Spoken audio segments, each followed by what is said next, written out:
Hi, both. Thanks for joining us today on our Business Gurus channel, where we will be discussing key business topics to help students grasp the most important elements of their course in preparation for their exams and future career. Let's get started. Welcome to the Deep Dive.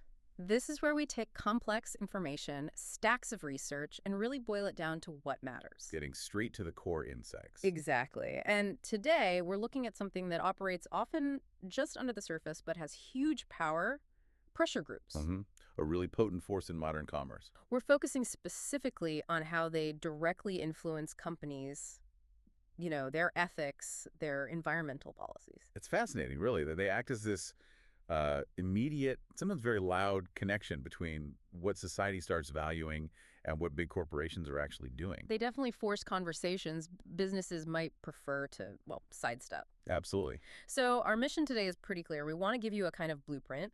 We'll unpack the specific tactics these groups use. Could be anything from a protest march to a viral social media storm. Right. All the tools in their kit. And crucially, track that chain reaction. How does one online campaign actually lead to a company potentially hurting its profits, changing suppliers, fundamentally altering how it operates? Following the thread from action to consequence. We're digging into some detailed research here, sources that sit right at that crossroads of ethics, environment, and, well, the bottom line. Yeah, it's a busy intersection. Okay, let's unpack this then. When we talk about a pressure group in this business context, are we just talking about NGOs, charities, or is it broader than that? It's quite broad, actually, but the function is very specific. Influence. A pressure group is basically any organization whose main job is to influence how businesses behave. Okay. And, really importantly, how customers like you perceive those businesses. They do this mostly through public action, political pressure, Mm-hmm. not by selling things themselves. Right. They're not competitors in the traditional sense. No, not at all. They're experts at using public feeling, sometimes outrage, as leverage. And the tools they use? Mm. Well, it's not just one thing, is it? Our sources show this sort of multi-pronged approach, hitting businesses via lawmakers, the media, even on the street. Definitely multi-pronged.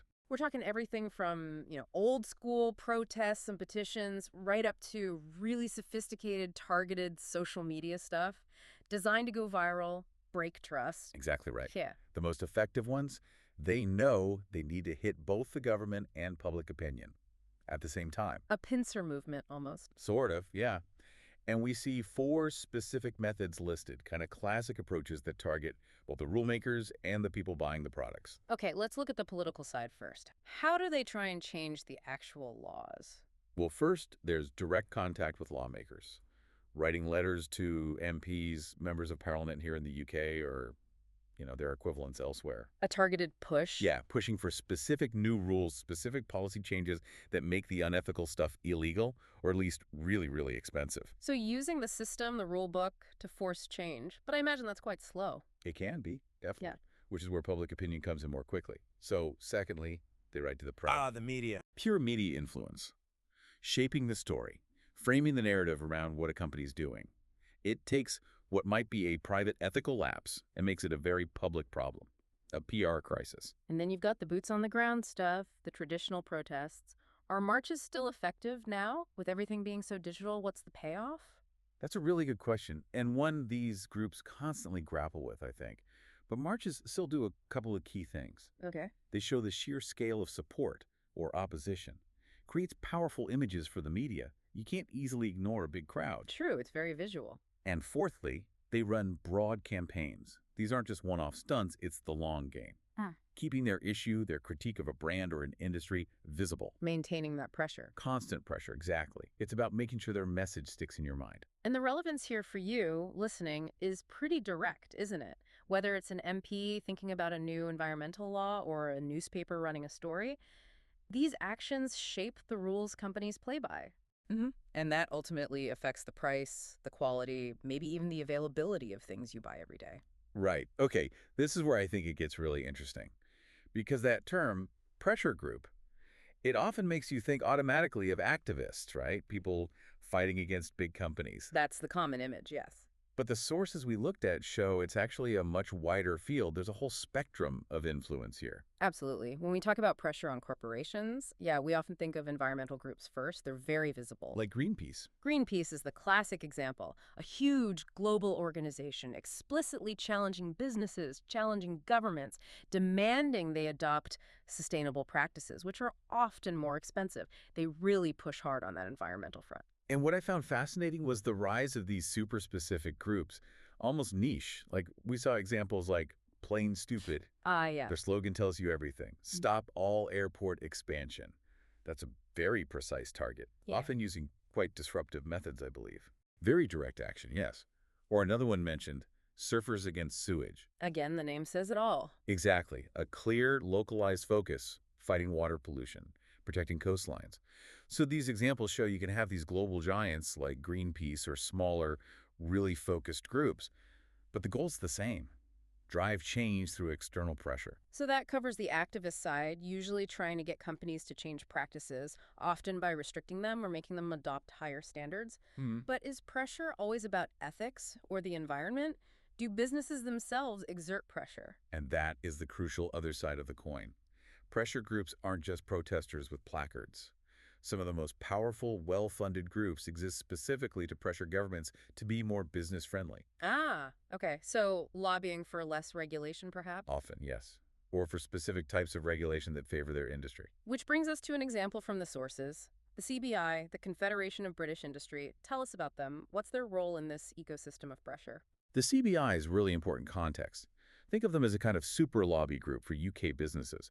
They represent thousands of companies, big and small, across loads of different sectors, millions of employees. So a major player. Huge.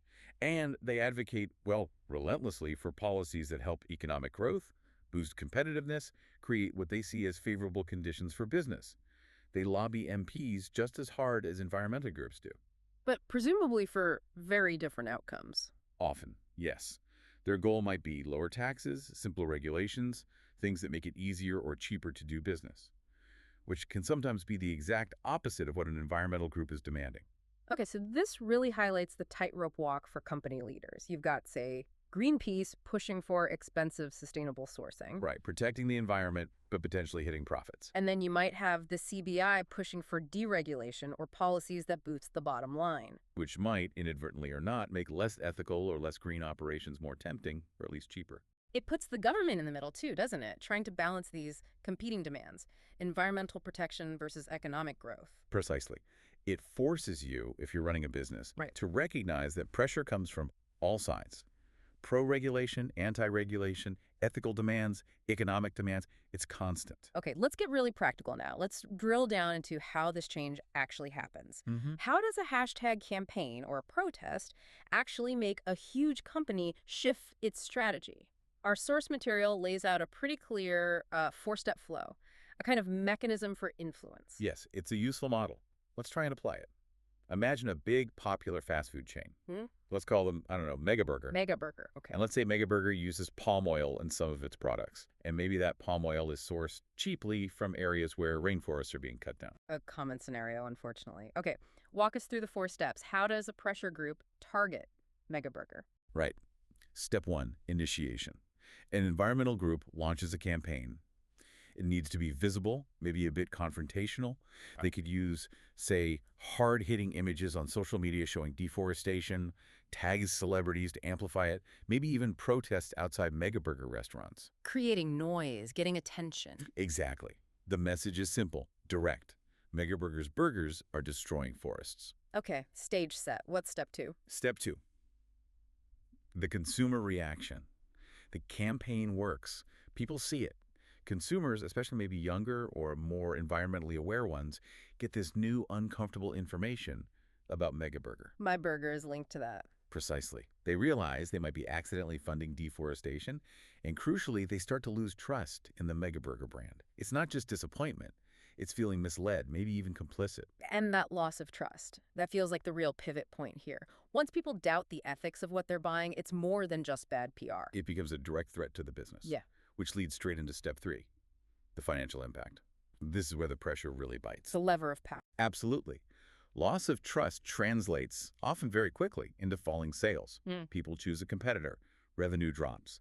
Maybe the stock price takes a hit if investors get nervous about the brand's reputation. The company starts losing money because of this ethical issue. So the whole calculation changes for the executives. It's not just, is deforestation bad anymore? It's, is cheap palm oil worth losing millions in sales? The maths becomes very stark, very financial. Which brings us to the desired outcome for the pressure group, step 4, adaptation. The business changes. Faced with the falling profits, the negative press, the damaged reputation, Megaburger changes how it operates.